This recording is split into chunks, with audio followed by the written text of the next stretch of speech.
he has spoken on the topics faith, family and freedom in Cuba, Belgium, Brazil, Congo, UK and all over the USA to crowds from 14 to 40,000.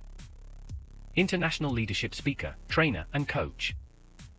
Author of Learn to Raw Leadership, Attitude Hack, Live a More Excellent Life, 5 Battle Strategies of a Victorious Warrior.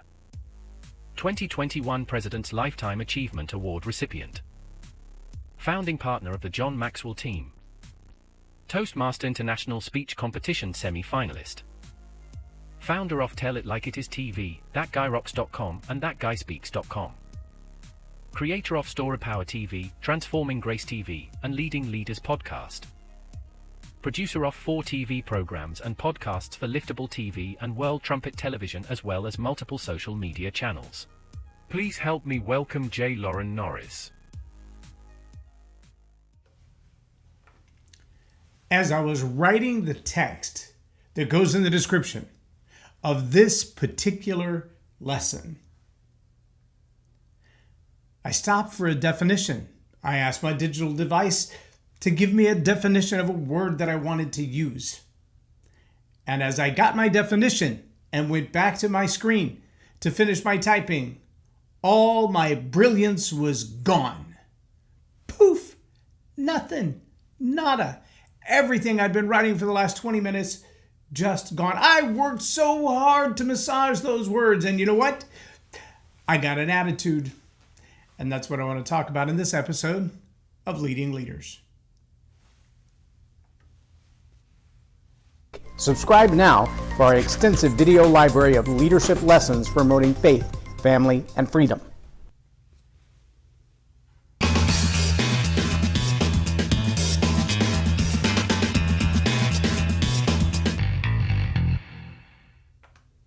I'm J Loren Norris with Leading Leaders Podcast, and I know you never get an attitude, like ever. But I can tell you of all the attitudes that you might get. By the way, there's a whole training. You can get it on my website. It's called Attitude Hack. Really breaks down where an attitude comes from, what it looks like, how it feels, what to do with it. But there are 9 different attitudes in that set where we talk about some good attitudes and some bad attitudes. And Attitude Hack will really walk you through how you can control your attitude, but also how you can recognize attitudes that are prevalent in your culture, in your organization. The attitude that I want to talk about today, though, is not an attitude that's in the Attitude Hack, which really presses my buttons a little bit because I should have thought about it when I put that book together, when I put that training together. I didn't. Maybe because I've experienced it more. I've had to learn that lesson more since I wrote the Attitude Hack a couple of years ago. I've used the Attitude Hack all over the world. I've trained it in the Congo for the University of Kinshasa psychology doctorate program. I've trained it for local schools and high schools, and I had a lot of fun with it. But I never thought of the attitude of resilience. The attitude of resilience it's pretty profound.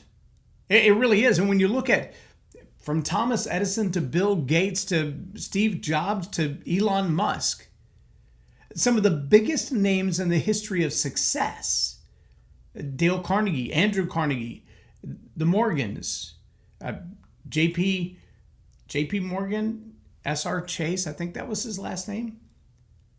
These are people who learned what resilience meant by failing a lot.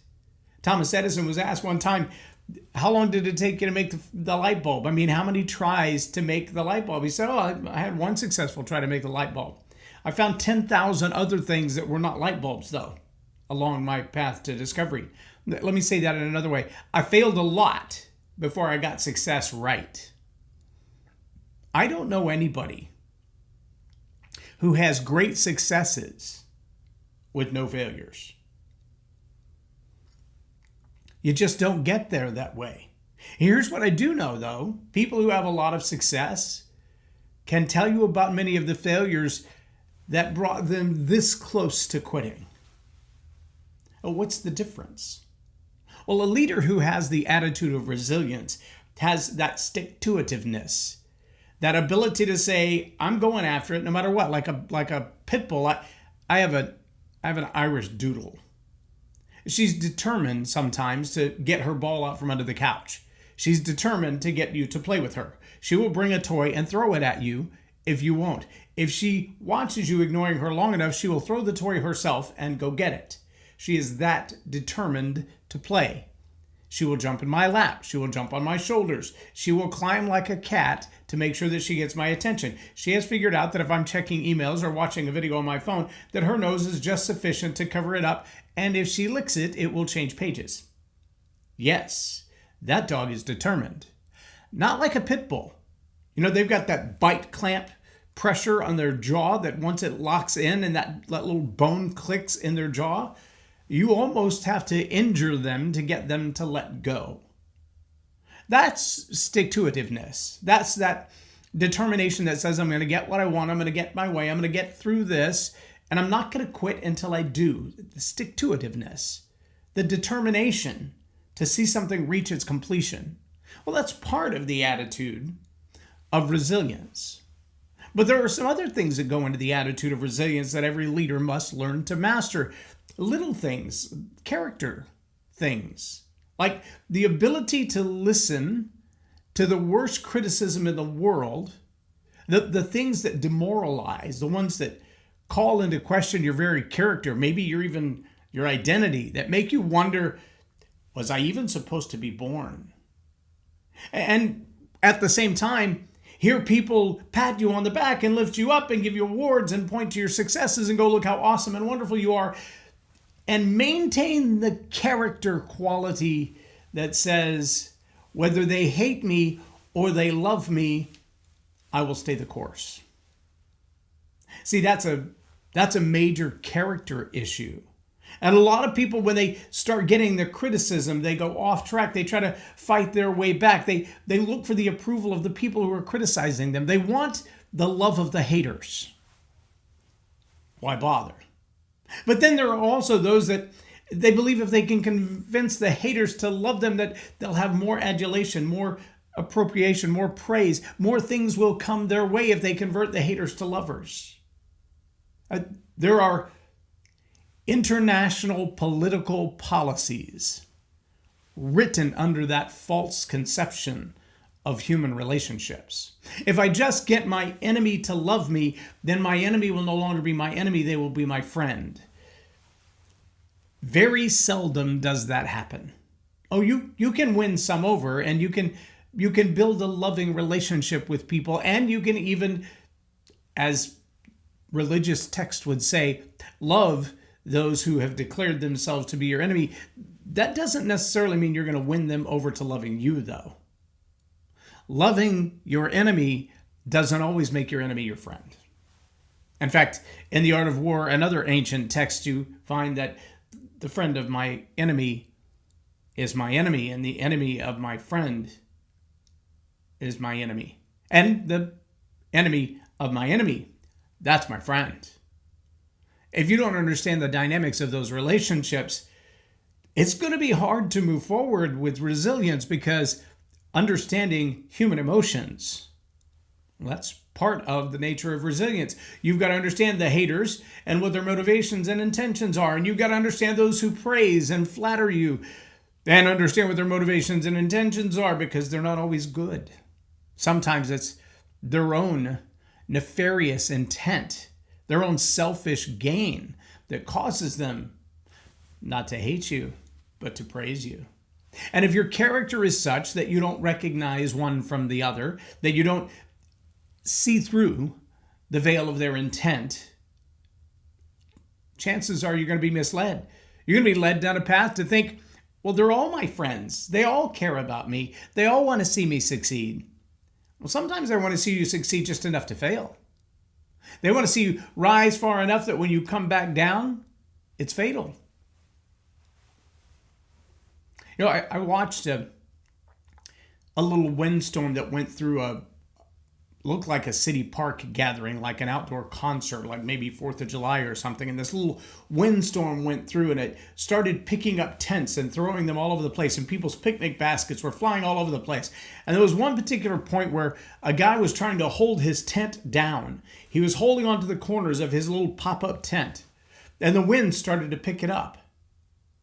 And I was watching as the tent began to float into the air. It got caught right in the updraft. It had just enough rigidity for the lift of the windstorm to pick it up.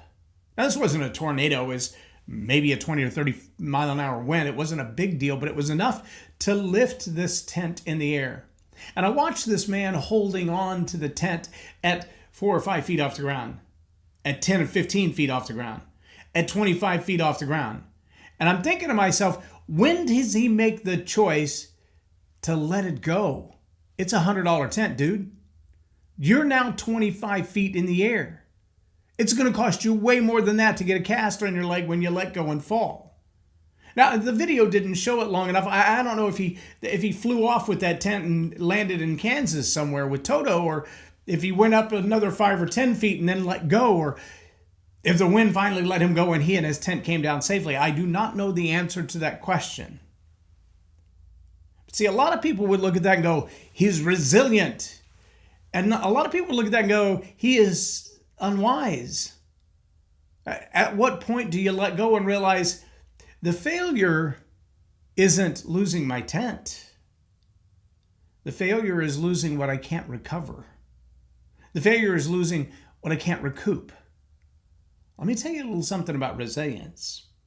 There are a lot of people that have that determination, that stick-to-itiveness.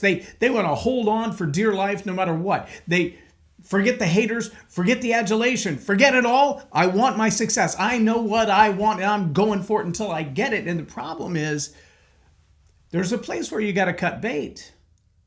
When you're pulling on that 50-pound test line and that fishing pole is bowing over like a question mark and you're not sure what's on the other end of it, it might be an old tire. It might be a gar. Might be an alligator itself. And at some point you've got to ask the question, how long am I going to stay in this before I realize there's nothing good to come of it? See, that there's a really fine line between the stick-to-itiveness of resilience that takes the good and the bad alike, that takes the failure and the successes alike, that takes the ups and the downs, for better, for worse, in sickness and in health, till death do us part. That kind of stick-to-itiveness, that kind of resilience, that kind of hold on, better is coming. And there's a fine line between that and the stubbornness that says, I don't care how long the horse has been dead, I'm still going to kick it until it gets up. I don't care how long the business has been failed, the relationship has been over, I'm staying in this. I don't care what the haters say, I don't care what the praisers say, I don't care what my friends say, I'm staying with this until it's done. There's a place where that becomes not resilience, but stubbornness and foolishness. The difference is the quality of your character. The leader who can't tell resilience from stubbornness is immature. Now, I can tell you that in my own life, there have been those moments that I just held on to a dream a little longer than the dream held on to me. I wanted something more than getting it would have paid off. I invested more in pursuing it than getting it would have ever returned on the investment. And sometimes, in those cases, the lesson is what you're really paying for. I've had relationships that I held on, that I poured into, that I did all I could to fix them, to repair them, to correct myself, to become a better somebody. All the things necessary to hold on to those relationships, only to find that there was no chance in the first place. It was never going to be right. It couldn't be made right. Nothing I did was going to fix it. But all that I did was bring myself a whole lot of heartache, go to a whole lot of expense, to come to the end of a road that doesn't even have a T or a turnaround. You're just now in vacant field and you're starting over from scratch. If you've had that kind of relationship, maybe it's been in a career field, maybe it's been at a very specific job, maybe it's been with a client. I've had those clients that I've fired because it doesn't matter what I invest or to what extent I go or how far out of my way I go or how much determination I insert into them. They don't want to be changed. Maybe you've heard the phrase that change only comes when the pain of staying the same is greater than the pain required to change. See, resilience has to face that fact. And sometimes the stubbornness of our habits, we like to slap on the label of resilience. The stubbornness of, well, that's just the way I've always been. Maybe it's a little tinge of narcissism.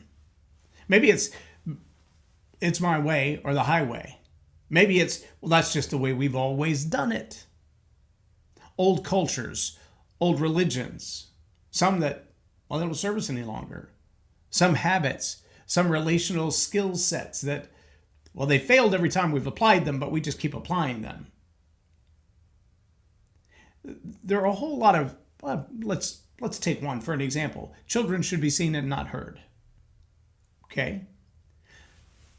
How many cultures have we seen that philosophy result in child abuse, child sexual assault, sex trafficking?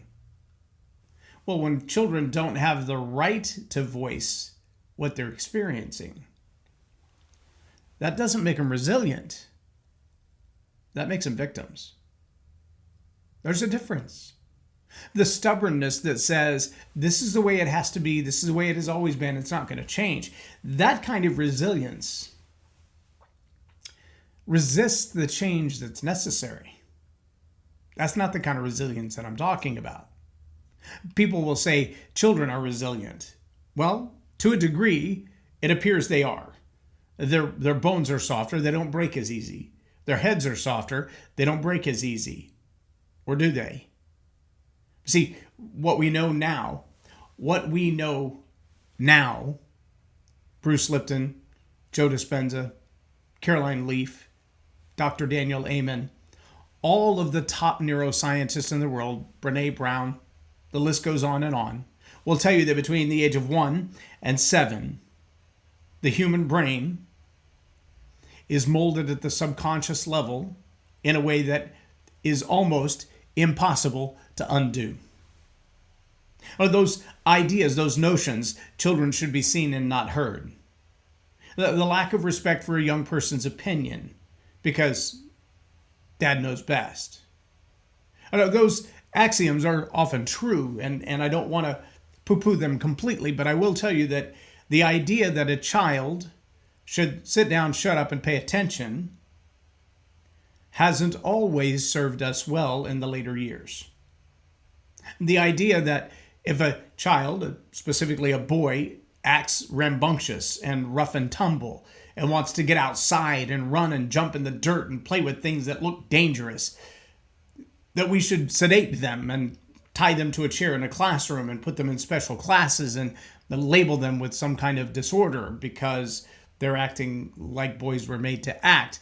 That hasn't always served us well. And then to throw on top of that the insult to injury of labeling that practice as teaching resilience, well, that's not only foolhardy, that's malicious. That's not what I mean by resilient. And children being resilient, meaning they can take a lot and keep going. Yeah, like the Energizer Bunny or a Tonka truck or a Timex watch. I get it. But never underestimate how deeply the words that you speak into the life of a child, 1 to 7 year old, will hold on. They'll stay there.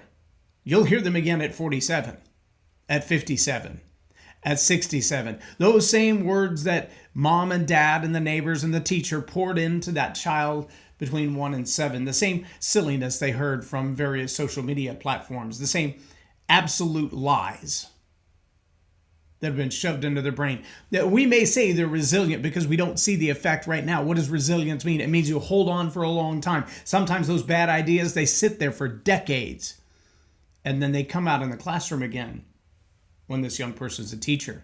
They come out in business. They come out in government policies. All those implanted notions that have been in our children for 20, 30, 40 years, they're not gone. They're not resilient enough to resist them and move on without them, but they are resilient enough to hold on to them until they're the policymakers, the decision makers, until their decisions impact everybody. Resilience is a character quality. It's an attitude of the most successful leaders in the world. Resilience means you stick to it when it doesn't seem right. You hold on and you hold your moral ground, whether the haters are tearing you apart or the fake adulation is building you up.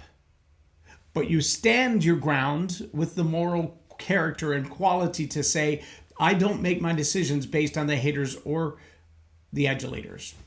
That's not what drives me. I make my decisions. I choose my path. I take direction from those things that I hold in the highest esteem, my moral compass, my own core values, the decisions that I made early on in my life, and they've been tried and tested again and again and again. And even in the face of failure, those ideas have served me. Even in the face of the worst failures, that moral compass has held true. That's resiliency.